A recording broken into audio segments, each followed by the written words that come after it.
অনেক তো বাঙালি চিকেনের রেসিপি শেয়ার করেছি। আজ একটা সাউথ ইন্ডিয়ান রেসিপি শেয়ার করছি।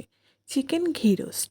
আচ্ছা, যারা একদমই ঝাল খেতে পারো না তারা এর থেকে দূরেই থাকো। আর যারা আমার মতো ঝাল ঝাল রান্না পছন্দ করো তারা অবশ্যই বাড়িতে এটা ট্রাই করো। প্রথমে এলাচ, ব্ল্যাক পেপার, দারচিনি, গোটা জিরে, ধনে, মৌরি, আদা, রসুন আর শুকনো লঙ্কা একসাথে বেটে নিতে হবে। এবার বলি, 1 কেজি মাংস হলে গোটা 12টা শুকনো লঙ্কা প্রয়োজন। তোমরা তোমাদের টেস্ট বাট অনুযায়ী বাড়িয়ে কমিয়ে নিতে পারো। আমি 8টা দিয়েছি 800 গ্রাম চিকেনে।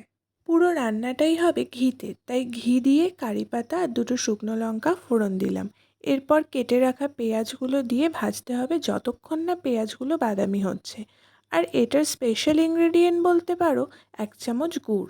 এটা পুরো রান্নার টেস্টটাকে ধরে রাখে। এরপর একে একে টক দই আর নুন দিয়ে ম্যারিনেট করা চিকেন আর বাটা মশলাটা দিয়ে অনেকক্ষণ কষাতে হবে যতক্ষণ না তেল ছেড়ে আসছে। মাংস সেদ্ধ হয়ে গেলে রান্না শেষ। উপরে ঘি আর কারি পাতা ছড়িয়ে খানিকক্ষণ রেখে দাও, তারপর গরম গরম সার্ভ করো পোলাও বা পরোটার সাথে। আজ তাহলে আসি, টাটা।